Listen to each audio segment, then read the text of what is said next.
High বন্ধুরা, অনেকে দেখেছেন হয়তো চা বাগান অনেকে দেখেছেন। চা গাছ কীরকম হয় সবাই দেখেছেন, কিন্তু আজকে আমি দেখা যাচ্ছে কফি গাছ। ঠিক আছে, আর কফির যে ফলটা হয় সেই ফলটা আপনাদের দেখাবো।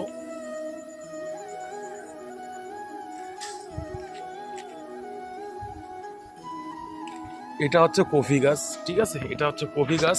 আর এটা হলো কফির ফল, যে ফলটা কফি যেটা দিয়ে কফি তৈরি হয়, এটা হচ্ছে ফল। এটা হলো কফি, ঠিক আছে, এটা হচ্ছে ফল। এই ফলটা এই ধরনের হয়, ঠিক আছে, ফলটা এই ধরনের হয়। যাই হোক, খাইতে একটু হালকা মিষ্টি লাগে, এখন পাকলে পরে এটা পাকছে, আরও পাকবে যদিও, এটা একটু খাইতে মিষ্টি লাগে। আপনার চা বাগান অনেকে দেখেছেন, তাই ভাবলাম যে একটা ভিডিও বানিয়ে নেই, আপনাদেরকে সবাইকে দেখাবো। এটা হচ্ছে কফি গাছ, দেখো কফি কীভাবে ধরে। গাছটা অনেক ছোট, দেখতে পারবেন, এত ছোট সামান্য পরিমাণের গাছটা, ঠিক আছে, কিন্তু প্রচুর পরিমাণ ফল আছে। মনে হয় যে 2 কিলো মনে হয় বেরিয়ে যাবে এখান থেকে।